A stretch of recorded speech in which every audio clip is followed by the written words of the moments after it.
Wah, banyak yang bully saya. Oh, gitu. Ini pedangdut atau ulama? Gitu. Ya kan?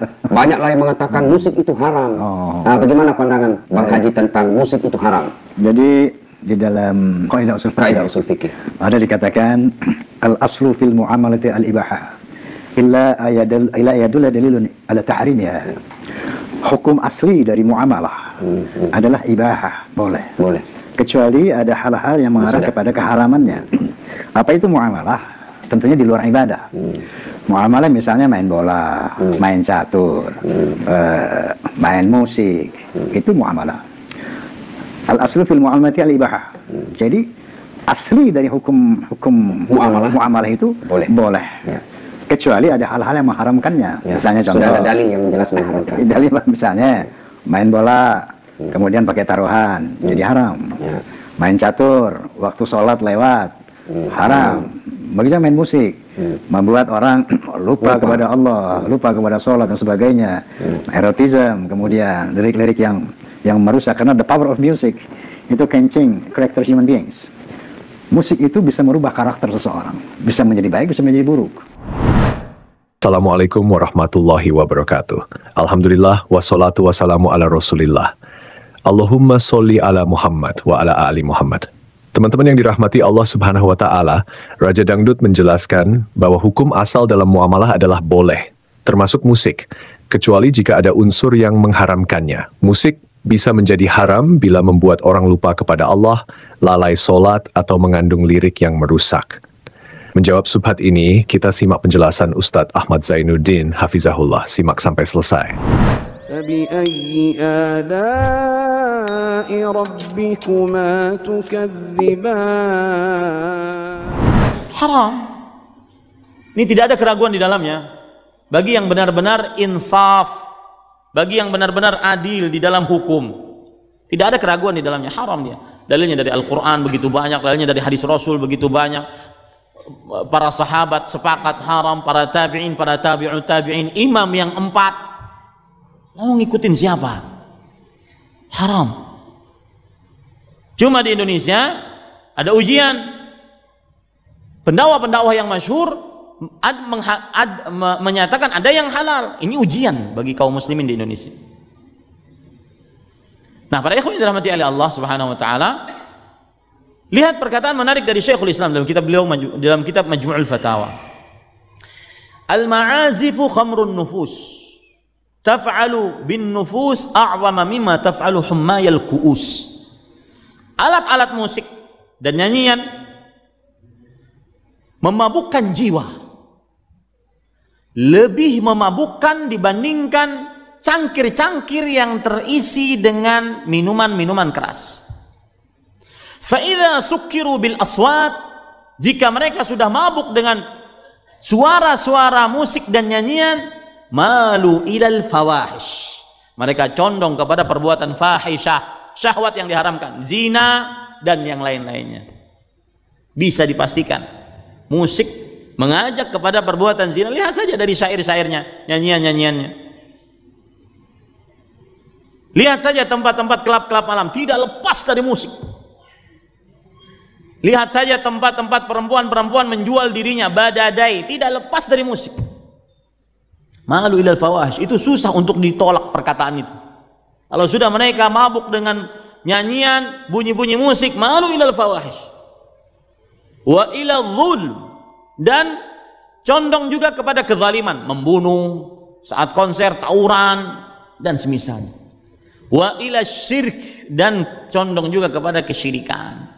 Lihat, dari musik mengajak kepada maksiat-maksiat lain. Maka saya nasihatkan karena Allah Subhanahu wa taala, dan saya akan bertanggung jawab di hadapan Allah bahwasanya nasihat ini hanya karena Allah. Yang berpendapat bahwasanya ada musik yang halal, tarik pendapatmu. Kamu sudah menyesatkan sebagian orang dari kaum muslimin. Tarik pendapatmu, tarik fatwamu sebelum kamu meninggal. Baik, bismillah. Ustadz, kenapa musik haram? Apakah di zaman Nabi ada musik? Tambahan, doakan ana supaya bisa segera menikah. Dipastikan yang bertanya adalah jomblo atau single senior. Allah zaujah salihah. Semoga Allah Jalla wa'ala memberikan kepada saudara kita penanya istri yang salihah, atau kalau dia wanita, suami yang salih. Amin ya rabbal alamin. Baik, terkait halal dan haram, itu murni haknya Allah Jalla wa'ala. Tidak ada yang boleh menghalalkan, mengharamkan, dan mengharamkan kecuali Allah. Nabi saja hanya menyampaikan hukum Allah. Dan ini yang pertama. Kenapa saya tekankan demikian? Karena sebagian orang ketika mendengar seorang ustadz membahas ini haram berdasarkan ayat dan hadis, langsung diklaim itu ustadz terlalu ekstrim, kurang rahmat, kurang hikmah, kurang memperhatikan perasaan umat. Dia kira agama ini seperti jual nasi. Ijak diraureng tang kurang mameh, nembuh saka bacut, dabuh saka bacut. Ijak diroteknya campli kurang, nembuh campli Cina bacut, dabuh campli Cina. Ijak dirotek nyo asam suntin tambah mendua nek tambah dua tek nyo agama kan mukat bu goreng. Kan kanduri. Bukan jualan. Agama sikap kita sami'na wa ata'na. Balighu anni walau ayat. Sampaikan seperti yang kalian ketahui dariku walaupun satu ayat. Sekalipun kita belum mengamalkannya, yang kemana hukum Allah tiada tawar menawar. Walaupun kita sendiri menyelisinya, kalau A tetap A, B tetap B, walaupun jenderal yang bertanya, walaupun presiden yang bertanya, walaupun khalifah yang bertanya, hukum Allah yang A tetap A, yang haram tetap haram, yang wajib tetap wajib. Tiada tawar menawar terhadap hukum Allah. Dan Allah telah berfirman dalam surat Al-Ahzab, "Wa ma kana lil mu'minin wala mu'minatin idza qadallahu wa rasuluhu amran ay yakuna lahumul khiyaratu min amrihim. Wa man ya'sillahu wa rasulahu faqad dhalla dhalalan mubina." Sungguh tidak pantas bagi seorang mukmin dan mukminah jika sudah ada suatu ketetapan dari Allah dan Rasulnya, dia memilih ketetapan lain, ketentuan lain. Dan barang siapa yang bermaksiat kepada Allah dan Rasulnya, maka sungguh dia telah sesat dengan kesesatan yang nyata. Allah juga berfirman, "Innama kana qaulal mu'minina idza du'u ila Allah wa rasulihi liyahkuma bainahum ay yaqulu sami'na wa ata'na wa ulaika humul muflihun." Sungguh ciri mukmin sejati itu adalah ketika dia diajak, diberitahukan hukum Allah dan Rasulnya, dia selalu berkata sami'na wa ata'na. Dua kalimat ini. Sami'na wa ata'na. Jangan kita ganti menjadi sami'na wa tapihna wa kenapana. Cukup sami'na wa ata'na. Jangan kita ganti menjadi sami'na wa pakanna. Wa ulaika humul muflihun. Mereka orang-orang yang akan sukses di dunia dan akhirat. Baik, terkait musik telah datang satu ayat, hadis Nabi, ucapan para sahabat, tabi'in, dan sepakat 4 mazhab. Anda mau masuk mazhab mana? Semua mazhab haram musik. Oh kamu ya Ceh Syafi'i, Syafi'i lebih kerehlah masalah musik. Gitar, nyuka tobat, pecahkan, enggak boleh jual. Dan Imam Syafi'i. Adapun ayat, maka firman Allah dalam surah Luqman, "Wa minan nasi may yashtari lahwal hadithi liyudhilla an sabilillah." Di antara manusia ada yang memperjualbelikan, mempermainkan lahwal hadis, yang menjadi sebab manusia jauh dari jalan Allah. Abdullah bin Mas'ud bersumpah bahwa yang dimaksud dengan lahwal hadis adalah musik. Adapun hadis, maka hadis diriwayatkan oleh Abu Daud. Nabi bersabda, "La yakunna fi ummati aqwamun yastahilluna al-hira wal harira wal ma'azif." Akan ada dari umat Islam nanti, setelah aku meninggal dunia, di zaman yang sudah jauh denganku, akan ada dari umat Islam. Nabi enggak menyebutkan orang kafir. Dari umat Islam yang menghalalkan perzinaan. Yang dikira enggak ada loh. Saya pernah diberitahukan oleh seorang ustaz di sebuah tempat yang sekarang sudah ditiadakan tempat itu, lokalisasi prostitusi. Tempat yang ma'ruf di Indonesia. Jadi di malam Jumat mereka PSK punya kajian malam Jumat. Yasinan, salawatan. Di antara yang disampaikan kepada mereka bahwa pekerjaan kalian ini bisa menjadi pintu surga dan bisa menjadi pintu neraka. Kalian bisa mendapatkan pahala dari pekerjaan ini dengan syarat ikhlas karena Allah. Hakikat ikhlas zina, ikhlas paidu ikhlas. Tapi itulah ulama su. Kalau kalian ikhlas. Kedua, tidak mengambil suami orang. Yang ketiga, demi menyelamatkan diri kalian, keluarga kalian dari kelaparan. Yang keempat, bisa bersedekah dari uang itu. Mau orang tinggal si nyambut, kinang ayat dah nak tabah ayat hadis si nyambut kan tambah mantap dong. Nyo baru ustaz paling hikmah yang paling mengetahui perasaan umat. Inilah ustaz pemersatu umat. Ada wal harir, dan akan ada dari umat Islam yang menghalalkan kain sutra buat laki-laki. Kain sutra yang terbuat dari ulat sutra asli, bukan sarung yang harga 35.000 itu kemudian ditulis merek sutra, bukan itu ya. Baik.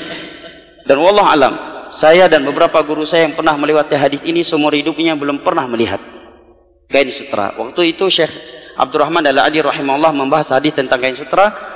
Beliau menyebutkan siapa yang pernah melihatnya. Maka ada seorang menjawab, saya pernah melihatnya di Rusia. Waktu itu kurang lebih 20 tahun sebelumnya ketika dia mengucapkannya. Ya. Ketika dia mengucapkan hal tersebut. Dia pernah melihat di Rusia yang terbuat dari asli ya, dari ulat sutra. Wallahu alam. Orang-orang tua kita, orang-orang kaya Banda Aceh, pernah lihat kain sutra asli? Ada di Indonesia? Hah? Kain sutra asli dari ulat sutra, Pak. Pernah lihat, Pak? Pernah? Pernah, Pak? Berapa harganya? Itu kain yang luar biasa, ya. Tidak boleh dipakai oleh kaum laki-laki. Dan akan ada dari umat Islam yang akan menghalalkan musik, kata Nabi. Lah ustadz ini membolehkan kok musik. Ya, berarti ustadz tersebut masuk dalam berita Nabi tersebut. Dialah salah satu orang yang diberitakan oleh Nabi yang akan menghalalkan musik dari umatku. Para sahabat ijma', para tabi'in ijma'. 4 mazhab sepakat haram musik. Hanabah dawali musiknya. Kalau belum bisa tinggalkan, istighfar, jangan mempermainkan hukum Allah. Ya. Istighfar kepada Allah, berdoa kepada Allah agar dibantu oleh Allah untuk meninggalkannya. Hukum Allah yang A tetap A walaupun kita belum bisa meninggalkannya. 4 mazhab sepakat haram. Oh Ustadz, ini musik Islami. Kalau ada musik Islami berarti ada pula prostitusi Islami. Karena Nabi menyebutkan hukum musik berbarengan dengan zina. Oke, kalau demikian berarti boleh juga prostitusi Islami. Bagaimana Pak Ustadz prostitusi Islami? Tempat diskotiknya ditulis ahlan wa sahlan wa marhaban. Iya. Masuk solawatan dulu, malam Jumat yasinan. Diskotik Islami. Jadi halal berarti. Iya.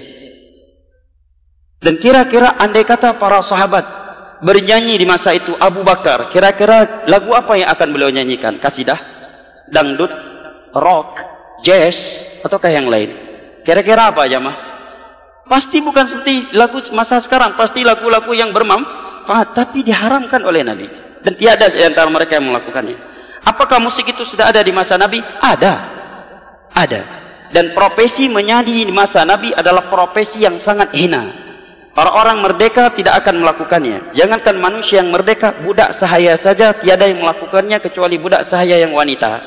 Dan budak sahaya yang sudah berprofesi sebagai penyanyi di masa jahiliyah, di mata Abu Lahab CS, jadi jatuh harganya. Maka di dalam sebuah hadis yang diriwayatkan oleh Al-Imam Abu Daud atau di As-Sunan dari sahabat Imran bin Husain, Nabi menyatakan la yakunu fi hadhil ummah khasfun wa maskhun wa qadhfun. Akan terjadi pada umat ini hujan dengan benda yang keras, batu atau kain semisal dengannya. Akan terjadi di umatku nanti maskhun, perubahan bentuk, dirubah bentuknya oleh Allah. Wa qadfun wa khasfun, seringnya terjadi gempa bumi, tanah dimasukkan ke dalam secara tiba-tiba oleh Allah.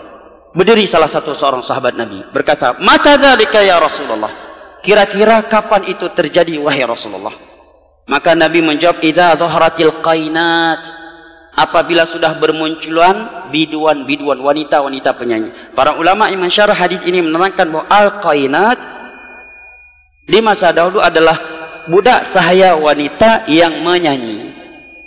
Kalau sekarang penyanyi menjadi profesi yang luar biasa, di mana dia turun, fan-nya akan lari ngejar dia, minta tanda tangan. Bapak ego lagi tanda tangan, ya, tanda tangan di baju, tanda tangan di kopiah, ya, selfie bareng. Di masa jahiliyah, jangankan secara kacamata Islam, di mata Abu Lahab CS saja penyanyi itu cukup hina. Saking hinanya, budak sahaya saja tidak mau melakukannya kecuali budak sahaya wanita. Dan kalau dia sudah berprofesi penyanyi, harganya turun di pasar. Hancur harganya. Ya. Harga di pasar dia jatuh. Ya. Kata Nabi, kalau ini sudah tersebar, wasyuribatil khumur, khomar itu mudah didapatkan, wal ma'azif, dan tersebar musik di mana-mana. Tunggu 3 hal yang di atas tadi akan terjadi, dan sebagainya sudah kita lihat. Bahkan semuanya sudah kita lihat serta kita rasakan jamaah. Teman-teman yang dirahmati Allah Subhanahu wa Ta'ala, Ustadz Ahmad Zainuddin Hafizahullah dalam ceramahnya menegaskan bahwa musik hukumnya haram berdasarkan dalil dari Al-Quran hadits, serta ijma' para sahabat, tabi'in, dan 4 imam mazhab. Menurutnya, musik bisa mengarahkan seseorang pada perbuatan dosa seperti zina dan syahwat, bahkan sering dikaitkan dengan suasana dan tempat-tempat maksiat. Ia mengkritik sebagian pendakwah yang membolehkan musik, terutama di Indonesia, yang menurutnya menimbulkan ujian bagi umat muslim. Ustadz Ahmad Zainuddin Hafizahullah juga mengingatkan agar para pendakwah yang menghalalkan musik menarik pendapat mereka demi kebaikan umat. Ia mengutip hadis yang menunjukkan bahwa penyebaran musik dan penyanyi adalah tanda akhir zaman, serta menyarankan agar umat lebih berhati-hati dan tidak main-main dalam menetapkan hukum Allah. Demikian video yang kita dapat bagikan kali ini. Semoga bisa memberikan pencerahan bagi kita semua. Mohon maaf jika ada kekurangan. Barakallahu fikum. Assalamualaikum warahmatullahi wabarakatuh.